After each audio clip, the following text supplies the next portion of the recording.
작은 자 통해 주님이 이뤄가십니다. 감사로 사는 삶 나 살기 원해. 내 삶의 시간 속에 내 삶의 시간 속에 주 일하시네. 내 모든 여정 속에 함께 하시네.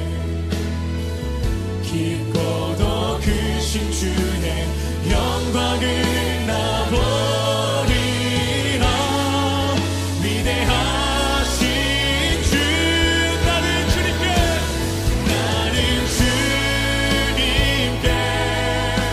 속한 자 되어 주의 나라 위에 전심으로 살리라. 주의 마음에 합한 자 되어 맡기신 소명을 나는 주님께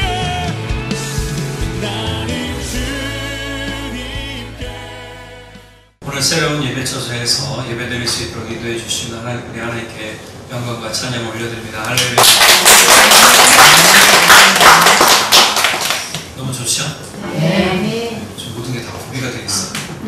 기도하기는 이제 음향만 바꾸면 된다. 네. 노트북만 하나 서 있으면 된다. 그러고 있습니다.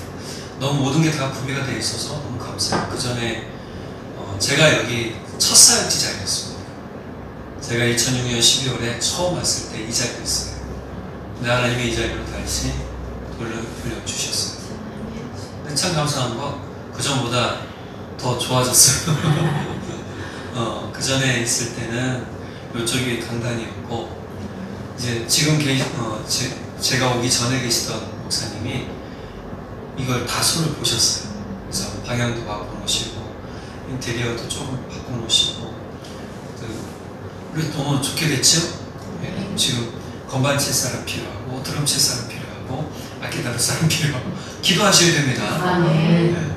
그리고 이제 더 좋은 거 가야죠. 네. 이게 소망입니다. 제가 농담처럼 얘기하지만 준비가 다 돼 있어요. 준비가 다 돼 있다는 건 뭐냐면 주님 사람만 보내주십시오. 네. 그러면 주님께서 더 큰 은혜 받으시고 또 우리가 거기에 더 할 수 있다면 그것도 큰 은혜겠죠. 네. 더불어 우리 이 자리에 왔으니 뭐 해야 됩니까? 이제 신앙의 열심을 내야 됩니다. 네. 더 신앙의 열심을 내야 됩니다. 그동안 기도하고 싶어도 기도할 수 있는 장소가 없었잖아요. 내가 있는 곳에서 이제 교회가 있으니까 제가 밴드에 우리 교회 비밀번호 올려놨죠. 8자리입니다. 좀 길긴 하지만 반복되는 숫자가 어렵진 않아요. 그거 보시고 들어오셔서 기도하시면 돼요. 네. 기도하시고 또 주무시고 가셔도 돼요. 저기 뒤에 누울 자리 있어요. 그래서 참 장소가 너무 좋습니다. 또 한 가지 전도도 열심히 해야 돼요. 이제 지금 공간이 넓잖아요. 뒤에 빡빡하게 채워져야 되겠죠. 공간이 많이 넓습니다. 그래서 우리가 많은 분들이 와서 함께 기쁨의 예배 드릴 수 있도록 많이 기도해 주시고 우리가 최선을 다하기로 합니다. 자, 그럴 때 우리가 주님의 상급을 받게 될 줄 믿습니다. 오늘로써 부활의 주 예수 그리스도를 만난 사람들에 대한 시리즈가 마치게 됩니다. 사실 오늘이 어린이 주일인데 우리 교회는 어린이가 없어요. 그래서 어른이들을 대상으로 제가 말씀을 전합니다. 부활의 주님을 만난 사람들의 특징을 보면 제가 그 전에 제자들이었거나, 그죠? 예수님 살아계실 때 함께 했던 사람들, 또 살아계실 때 예수님 만났던 사람들이 부활의 예수님을 만난 이후의 이야기들을 우리가 듣고 그들이 어떻게 변화되었는지에 대해서 우리가 은혜를 나누었죠. 즉 이 이야기는 뭐냐면 직간접적으로 예수님을 봤거나 만난 사람들이란 얘기예요. 그러한 사람들이 부활의 주님을 만났을 때 그 삶이 바뀐 거죠. 더 놀랍게 바뀐 거예요. 자, 근데 바울은 좀 달라요. 바울은 예수님을 만나지 못한 사람 중에 한 사람이에요. 바울은 예수님을 만나지 못했지만 예수님을 알려고 하지도 않았어요. 바울은 그래서 제자들이나 예수님을 직접적으로 만났던 사람들과 전혀 다른 케이스입니다. 의도적으로 구경하러 만나봤거나 해서 믿었던 사람들도 있겠지만 바울은 전혀 그런 사람이 아니에요. 바울의 본래 이름은요, 사울입니다.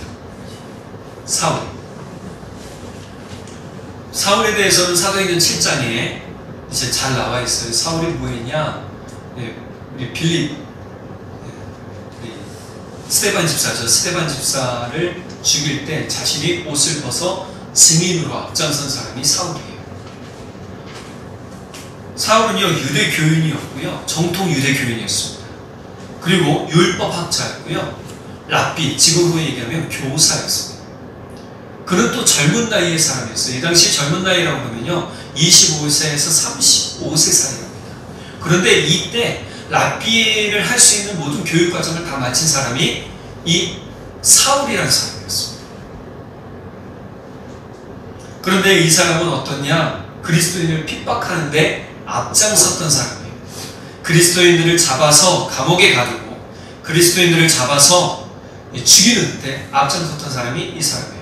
사실은 오늘 본문에도 보면 이 사람이 어떤 일을 했느냐, 대제사장에게 다메섹이라고 하는데요, 지금으로 얘기하면 다마스커스라는 곳에 가려고 하는데 다마스커스에 있는 회당에 공문을 보내달라고 요청하기 위해서 대제사장에게 갔어요. 어떤 내용이었을까요? 이 다마스커스에 거주하는 정통 유대인들은 나를 도와서 그리스도인들을 잡아 감옥에 가두는데 같이 협조해 주십시오 하는 공문이었습니다. 다른 내용 아니에요. 자, 이런 공문을 받으려고 갔을 때 이 사람이 변화가 돼요. 바울은요, 이 변화되기 전에 자기 모습이 어땠다라고 얘기하는지 빌립보서 3장 5절에서 6절에 이렇게 얘기합니다. 빌립보서 3장 5절에서 6절 넘겨주면요. 자, 나는 난지 8일 8일 만에 할례를 받았고 이스라엘 민족 가운데서도 베냐민 지파요, 히브리 사람 가운데서도 히브리 사람이요, 율법으로는 바리새파 사람이요, 열성으로는 교회를 박해한 사람이요, 율법의 의로는 흠잡힐 데 없는 사람이었다. 그러니까 이 사람은 철저한 유대인이었어요. 종교인이었습니다. 그리고 교사였어요. 선생이었다라는 거예요. 그리고 이 사람은 자기는 히브리인 중에 히브리인이라고 얘기를 해요. 베냐민 지파에서 태어났습니다. 하지만 이 사람은 로마 시민권을 가진 사람이에요. 이 로마 시민권을 가진 이 사람, 외모로는 사실 볼품이 없었어요. 아주 멋진 사람이 아니었습니다. 아셔야 될 건 그거예요. 당시 유대인으로서 이렇게 완벽한 조건을 갖춘 사람이었지만 바울의 외모는 사실 볼품이 없었다고 해요. 외경이라는 성경에 바울과 케트라의 행적에 대해서 사울의 외모에 알려주는 내용인데 이렇게 나와요. 대머리와 휜 다리, 다리가 휘었다. 그 다음에 키가 작았고 눈썹은 서로 맞닿았고, 눈썹입니다. 눈썹은 서로 맞닿았다는 게 이렇게 가깝다는 거죠. 그 다음에 어떻게 해요? 매구리 코였다. 그리고 단신에 다부진 체구를 가진 사람. 한마디로 얘기하면 진짜 볼품 없는 사람이었어요. 그리고 이 사람에게는요, 3가지 질병이 늘 이 사람을 괴롭히고 있었다는 거예요. 이랬던 사울에게 예수님은 직접 만나주세요. 그 사건을 기록한 말씀이 오늘 본문이에요. 오늘 우리가 읽은 말씀이죠. 자, 이날도 사울은 아까 말씀드린 것처럼 다마스커스에 있는 그리스도인들을 잡으러 가는 길이었습니다. 그리고 대제사장에게 아까 다마스커스에 있는 회당, 그리스도인이랍니다. 유대인들이 모여 같이 말씀을 나누는 회당에 공문을 보내달라고 요청하고 자기도 떠난 길이었죠. 사울은 그리스도인들을 전부 시켜버리겠다는 의지가 대단한 사람이었어요. 그는요, 대제사장에게 다마스커스에 공문을 보내면서 협조해달라는 것에 대해서 강조하고 있었다는 거죠. 그리고 다마스커스에 거의 도착했을 때쯤 놀라운 일이 일어납니다. 하늘에서 사울에게 빛이 비치고 사울은 놀라 땅에 떨어집니다. 그리고 음성이 들리죠. 4절 볼까요? 현대인의 성경입니다. 4절. 예, 하나 더. 하나 더. 밑으로. 뒤로 말고요. 예, 밑으로. 예, 위로. 밑으로. 예, 여기죠. 네, 여기. 이거 아닌데? 네. 하나 빼가고 나오네요, 제가 현대인의 성경에 보면 사울아 사울아 내가 왜 나를 괴롭히느냐. 오늘 본문에 나오죠. 사울아 사울아 내가 왜 나를 괴롭히느냐. 아니 예수님을 직접 괴롭힌 것도 아니에요. 이미 예수님은 부활하신 다음에 하늘로 올라가신 다음 일이 그 이후란 말이에요. 그런데 만나주셨어요. 뜬금없이 왜 나를 괴롭히니? 이거예요. 근데 일단 이러니까 5절 6절에 뭐라고 그러냐면 당신은 누구십니까? 이렇게 사울이 물어보죠. 예수님이 이렇게 대답하십니다. 나는 네가 핍박하는 예수다. 너는 일어나서 시내로 들어가고 내가 해야 할 일을 일러줄 사람이 있을 것이다. 놀라운 일 아닙니까? 예수님이 이 사람을 직접 만나주셨어요. 우리가 도마의 이야기를 들어서 알잖아요. 도마는 뭐라고 그랬습니까? 못자국에 손가락을 넣어보고 참자국에 손으로 만져봐야 내가 믿겠다라고 했을 때 예수님 직접 만나서 넣어봐, 만져봐 했잖아요. 그러나 넣어봤을까요? 만져봤을까요? 그러지도 못하고 주는 하나님의 아들이십니다. 주는 그리스도시 하나님의 아들이라는 거죠. 함께 동행했던 사람들은요 위에 그 빛을 못 봤어요. 바울만 본 거예요. 이 바울이 바짝 엎드린 상태에서 하나님과 대화하는데 음성만 들었어요. 이후 사울은요 눈을 떴지만 아무것도 보지 못합니다. 사울의 눈에 흰 뭔가가 쓰여진 거예요. 렌즈가 씌워져 있듯이 흰 뭔가가 그의 눈을 가로막고 있었어요. 그리고 같이 동행하던 사람들에 의해서 다마스커스에 갇혀. 그리고 3일 동안 그는 뭐 했다고 그랬어요? 오늘 본문 9절에 보니까 3일 동안 보지 못하고 먹지도 마시지도 아니하니라. 한마디로 얘기할게요. 3일 동안 식음을 전폐한 거예요. 자, 그리고는 시간이 지나서 예수님께서 이 다마스커스에 거주하는 아나니아라는 제자를 통해서 바울에게 안수해서 눈이 보여지도록 만들라라고 하십니다. 그러니까 아나니아가 이 사람은 예수 믿는 사람들을 잡아서 죽이던 사람들이고 감옥에 가두던 사람들인데 왜 이 사람을 눈 뜨게 합니까? 이 사람 지금 눈에 가려져서 아무것도 못하게 해야 그리스도인들이 살아나는데 예수 믿는 사람들이 살아나는데 안수하고 눈을 보게 해라 하라니요. 그럼 이 사람 또 사람 죽입니다. 여러분 생각 그렇지 않겠어요?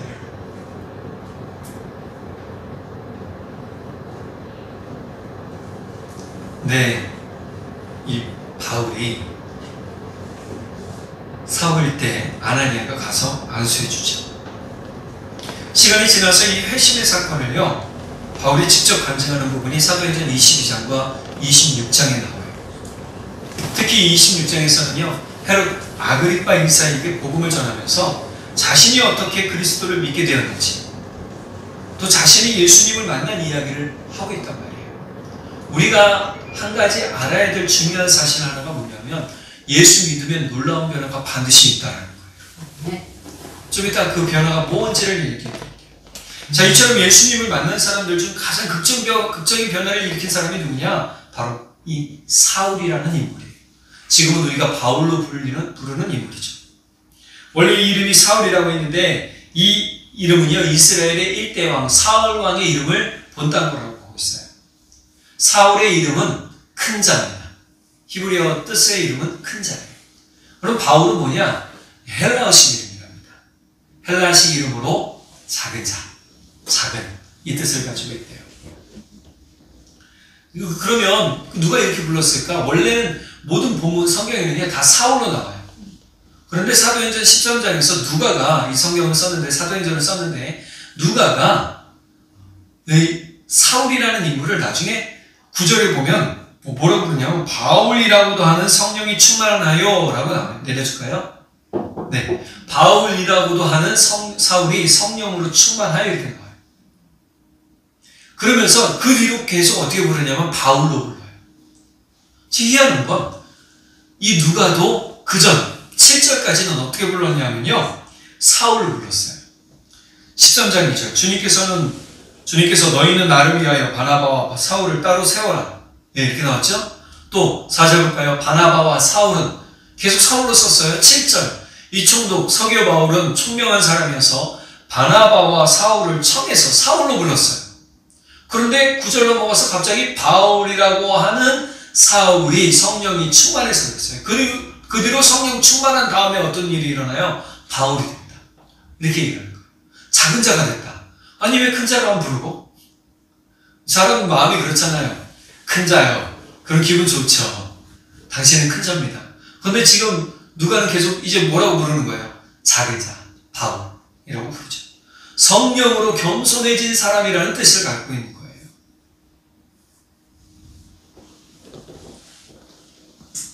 사회적으로 이 바울이 택함 받은 이유를 이런 어떤 분은 이렇게 얘기를 하더라고요.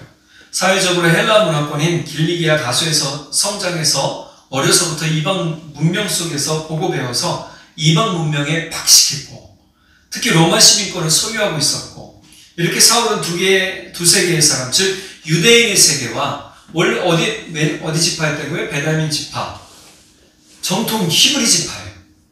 그리고 히브리인 중에 히브리인이라고 했잖아요. 자신은 율법에 정통했어요. 성경학자였어요. 랍비였어요. 반면에 또 다른 세계로는 길리기아 다소라는 이방 문명에 살면서 그곳에서 이방 문화에 박식했어요. 심지어 헬라의 모든 철학 문화까지도 이 사람이 알고 있었어요. 그래서 바울이 전도를 하는데, 전도할 때 여러분이 알고 있는 로마의 신은 잘못된 신입니다. 알지 못하는 신이라고 얘기하는데 그 알지 못하는 신이 또 누구냐? 하나님이다, 예수님이다라고 나중에 알려주죠. 그래서 하나님은 이분을, 이 사울이라는 사람을 택해서 이방을 전도하는 전도자로 세웠다라고 얘기를 해요. 예수님은 제자 아나니아를 통해서 눈을 뜨게 해주기 전에 아나니아에게 사울을 부르신 목적을 이야기하세요. 15절 16절 한번 같이 볼까요? 같이 한번 읽어보겠습니다. 시작. 가거라, 너는 내 이름을 이방 사람들과 임금들과 이스라엘 자손들 앞에 가지고 갈 내가 택한 내 그리스도다. 그가 내 이름을 위하여 얼마나 많은 고난을 받아야 할지를 내가 그에게 보여주려고 한다. 이 사람이 평안한 삶을 살 것 같아요? 아니죠. 아까 말씀 보니까 뭐라고 합니까? 내가 그에게 보여주려고 한다. 뭐냐고요? 내 이름을 위하여 얼마나 많은 고난을 받아야 할지. 이방에게 복음 전하면서 많은 고난을 받아요. 그래서 그는 태형이라고 하죠. 매 맞는 거예요. 태형도 맞고, 배가 파산해서 죽을 뻔하기도 하고, 독사에 물려 죽을 뻔하기도 하고, 얼마나 많은 고난을 당했는지 몰라요. 그렇지만 이 바울이라는 사람은요, 바울이라는 사람은 예수 전하는 것을, 믿는 것을 포기하지 않았어요. 바울은 시력이 회복되고 세례를 받고 제자들과 함께 다니면서 첫 번째 한 일이 뭔지 아세요? 네, 다시 사람 잡으러 다니는 게 아니고요, 이거였습니다. 그런 다음에 그는 곧 여러 회당에서 예수가 하나님의 아들이심을 선포하였다. 22절 사울은 더욱더 능력을 얻어서 예수가 그리스도이심을 증명하면서 다마스쿠스에 사는 유대 사람들을 당황하게 하였다. 같이 갔던 정통 유대인들, 예수님 잡아 죽이려던 사람들이 이제 뭐예요? 당황하기 시작해서, 아니 이 사람 갑자기 왜 이래? 미쳤구나. 우리는 말로 돌았구나. 어떻게 된 거야? 라고 된 거죠. 왜 그랬을까요? 이 사람이 부활의 예수를 만났거든요. 많은 사람들이 교회를 다니고 예수 그리스도를 믿으면서 바울처럼 극적 변화를 얻기를 원하고 또 그렇게 되기를 소망해요. 아, 내가 예수님 딱 믿으면 내 모든 게 다 뒤바뀔 거야. 우리 그랬잖아요. 2000년이 되면 모든 게 다 뒤바뀔 줄 알았잖아요. 밀레니엄 그러면서요. 바뀌었나요? 아니에요. 우리 30년 전에 쓰던 기기 이제 아직도 저기서 쓰고 있어요. 그런 것처럼 안 바뀌어요. 쉽게 안 바뀌어요. 바울처럼 극적 변화를 겪은 사람이 매우 드물어요. 근데 바울도요, 이렇게 변화가 한 번에 일어날 게 아닙니다. 사실은. 이후로 또 훈련받아요. 오늘 본문에 보니까 그렇게 있으면서 뭐 했냐면 제자들에게 가르침을 받았다라고 본문 성경에 나와요. 제자들과 함께 있으면서 뭐합니까? 이 사람이 예수에 대해서 알게 되고 배웠단 말이에요. 19절 중반절 볼게요. 사울이 다메섹에 있는 제자들과 함께 며칠 있었어요. 이 며칠 있는 동안 뭐 했어요? 제자들에게 가르침을 받았겠죠. 자, 그럼 우리 여기서 두 가지의 은혜를 깨달을 수 있습니다. 첫 번째, 극적 변화에 너무 몰입하지 마시기 바랍니다. 극적 변화에 너무 몰입하지 마세요. 저도 믿음의 토양이 순복음입니다. 불러 막 방언 막 지금도 저는 방언해요. 안 하는 건 아니에요. 방언을 하는데 그 극적 변화가 진짜 저를 쉽게 변화시키는 게 아니더라고요. 제가 순복음에 있었고 예수 믿고 불 받았고 성령 충만해서 방언도 했는데 가만 보니 제 생활에 고저가 많다는 걸 알게 됐어요. 기복이 심했더라는 거예요. 감정의 기복이 심했고 기분의 기복도 심했고 그러면서요 삶에 아무런 변화가 없었어요. 내가 예수 믿으면 변화가 있어야 되는데 변화가 없는 거예요. 한마디로 얘기할게요. 죄송합니다. 저는 부활의 주를 만나지 못했던 거예요. 우리 성도님들은 어떠세요? 조금씩 변화가 일어나는 게 느껴지세요? 아멘. 그다음 감사한 겁니다. 아니, 난 아직 멀었시오. 그러면 안 돼요. 조금 더 가까워져야 되겠지. 예수님은 이러셨어요. 때로 냉철하셨고 냉정하셨으며 감정을 따르지 않으셨어요. 행하시는 일이 옳은 일인지 하나님의 의와 선을 드러내는 일인지를 파악하시면서 행하셨어요. 그렇기 때문에 말과 행동에서 사람들의 삶과는 전혀 다른 모습, 매우 하나님을 향한 매우 확고하고 확실하게 하나님을 신뢰하는 모습을 보여주고 있었단 말이에요. 바울이 사울로 불릴 때 모습을 한번 볼까요? 그는 매우 종교적인 사람이었습니다. 저는 우려스러운 거 한 가지 말씀드릴게요. 교회에 나와서 예수 믿는데 종교적인 사람은 되지 마십시오. 종교적인 모습으로 살아서는 안 됩니다. 바울이 그런 사람이었다는 거예요. 그는 유대인이었고 유대 교인이었어요. 성경을 잘 알았어요. 그리고 다른 사람을 가르칠 만한 능력이 되었던 사람임에도 이 사람은 어떤 사람이냐? 그냥 종교인이었어요. 어떤 종교인이요? 율법을 따르지 않거나 율법에 반하는 사람들에 대한 적개심과 증오가 감정적으로 컸던 사람이에요.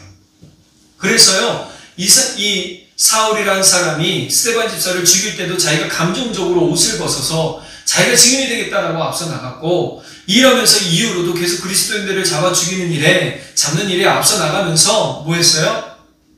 자신이 감정적으로 막 뛰어다녔단 말이에요. 사울은 종교적 이상으로 사람들을 판단했던 게 아니라 적개와 증오심, 분노와 감정이 뒤섞여서 그리스도인들을 몰살시키려 한 인물이라는 거예요. 여러분, 우리가 감정이 격해지면 어떤 말이 나와요? 절대 좋은 말 안 나옵니다. 기쁨의 감정이 격해지고 또 좋은 감정이 격해진 건 괜찮지만 분노의 감정이나 증오의 감정이나 또는 적개심의 감정이 커지면 어떤 말이 나와요? 죽인다. 끝내자. 이런 얘기가 나오죠. 그러니 이런 감정들은 사실 우리가 주님을 믿는데 아무 도움이 되지 못한다는 사실이에요. 바로 이 바울이라는 인물이 사울 일적에 그랬어요. 이런 사울을 예수님은 만나주시고 감정적으로 대해주지 않으세요. 오늘 본문 볼까요? 5절 6절. 자, 같이 한번 읽어보겠습니다. 시작. 나는 내가 핍박하는 예수가 일어나서 성 안으로 들어가라. 내가 해야 할 일을 일러줄 사람이 있을 것이다. 볼게요. 자, 이 말씀 하시는데 막 소리 지르면서 하셨을까요? 앞에서 사울아 사울아 내가 왜 나를 핍박하냐 라고 하셨을까요? 아니요. 아마 예수님이 이랬을 거예요. 조금 더 차분하게. 사울아 사울아 너는 왜 나를 핍박하니? 나는 네가 핍박하는 예수다. 이제 성 안으로 들어가라. 가지 말라고 하는 게 아니에요. 들어가라. 네가 할 일을 너에게 알려줄 사람이 있다. 예수님께서 감정적으로 사울을 만나주셨다면 아마 그랬을 겁니다. 그 자리에서 끝내셨을 거예요. 사울의 인생은. 사울을 그러지 않으시죠. 사울을 이방인을 위한 전도자로 세워주시고 오히려 냉정하게 부르시고 세우심으로써 사울이 예수님을 믿고 신뢰하도록 해주셨어요. 우리가 신앙생활하는데 감정을 빠뜨릴 수는 없어요. 사실 좀 감정이 있죠. 안 그러면 로봇이게요. 우리는 로봇이 아니잖아요. 기쁨의 감정도 있고 슬픔의 감정도 있고 또는 화낼 때의 감정도 있고 짜증날 때도 있어요. 그게 없진 않아요. 그러나 그 감정들이 우리를 주관하지 못하도록 만들어야 되는 것이죠. 바로 이러한 상태. 지금 예수님은 사울을 향해서 이러한 마음으로 만나주시고 이야기해 주심으로써 사울이 냉정하게 주님을 바라볼 수 있도록 만들어주셨어요.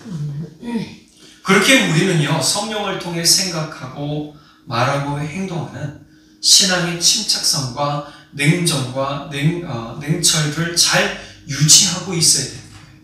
사람들을 만날 때 마찬가지입니다. 특별히 이런 감정들은 내 안에 나를 향해서도 일어날 때도 있지만 주로 어떻게 해요? 상황이나 사람 때문에 일어날 때가 더 많잖아요. 그런 거로 생각해 본다면 여러분 우리는 더 성령 충만해서 우리 마음이 차분해지도록 만들어내야 돼요. 이게 뭐냐? 평안이에요. 이것이 평안이에요. 이 평안을 빼앗기지 않는 게 뭐예요? 예수님이 주신 평안을 가진 거죠. 즉 예수님 만나면 우리의 마음이 들뜨고 막 요동을 치고 난리 법석 치는 게 아니에요. 오히려 예수님 만나면 어떤 상태가 되냐? 차분해지는 거예요. 그게 평안이에요. 우리가 날마다 이 평안을 빼앗기지 않도록 뭐예요? 주님과 함께 사는 훈련, 연습해야 되는 거죠. 동행해야 되는 거예요.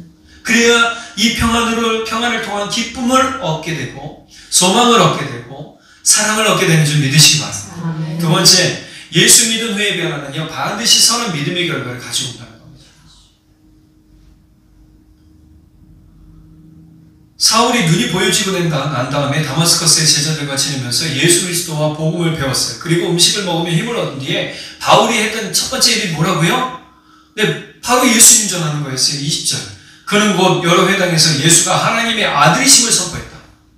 네, 본문 보내줄까요? 예수 그리스도가 하나님의 아들이심을 선포했어요. 두 번째, 사울은 더욱더 능력을 얻어서 예수가 그리스도이심을 증명했다는 거예요. 증명했다는 건 그가 가진 모든 지식적, 지혜적 논리를 가지고 예수가 하나님의 아들이신 것에 대해서 증명하고 알려주고 선포했다는 거예요. 사울의 변화는 놀라웠어요. 심지어 사울을 알던 사람들도요, 사울의 변화에 놀라며 당황스러워했다라고 22절 후반절에 나오잖아요.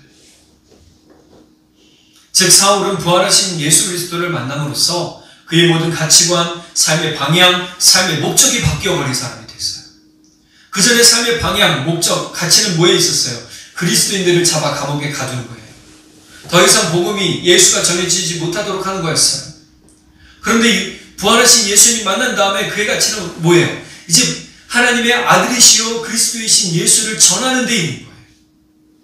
그것을 위해 자신의 목숨을 바쳤어요. 여러분 이런 변화는요 부정적인 것에서 긍정적으로 바뀐 거예요. 잡아 가두고 죽이던 사람이 생명을 살리는 사람이 되었어요. 이것이 부정적인 것에서 긍정적으로 바뀌는 거예요. 그래서 우리 예수 믿는 사람들은 어때야 됩니까? 우리의 말과 생각과 행동과 태도가 바로 부정적인 것에서 긍정적으로 바뀌는 거예요. 막연하게 이상을 이야기하는 게 아니에요. 제가 예전에 말씀드렸죠. 현실을 보면서 미래를 봐라. 현실을 보고 미래를 봐야 내 미래를 어떻게 흘러갈지를 안다는 거예요. 하지만 내 현실을 파악하지 못하는 사람들은요, 망상만 하는 거예요.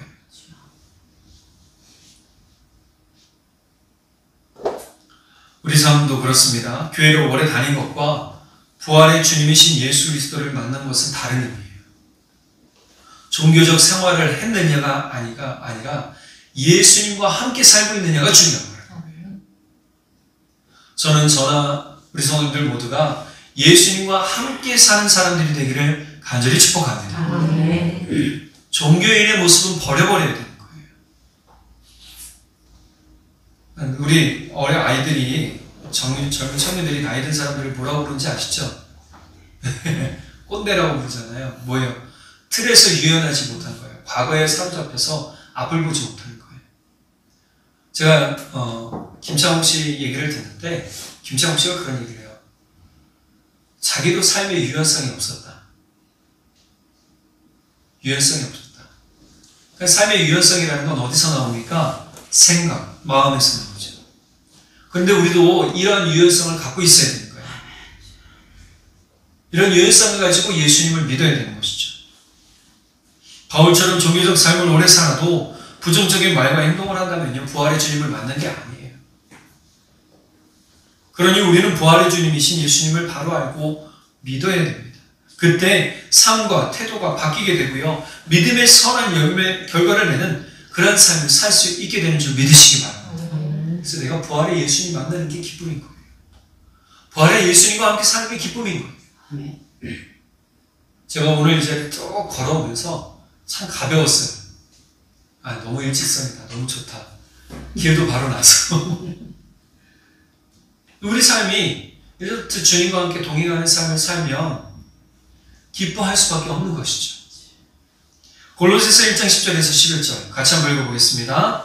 시작. 여러분이 주님께 합당하게 살아감으로써 모든 일에서 그분을 기쁘게 해드리고 모든 선한 일에서 열매를 내고 하나님을 점점 더 알고 하나님의 영광의 권능에서 오는 모든 능력으로 강하게 되어 있어 기쁨으로 끝까지 참고 견디기를 바랍니다. 여러분, 우리가 지금 끝까지 견뎌야 되는 이유는 뭐예요? 바로 이 부활의 예수님을 만나서 이 예수님과 함께 그 능력으로 믿음의 선한 열매를 맺어가 주님께 기쁨의 영광을 올려드리기 위해서입니다.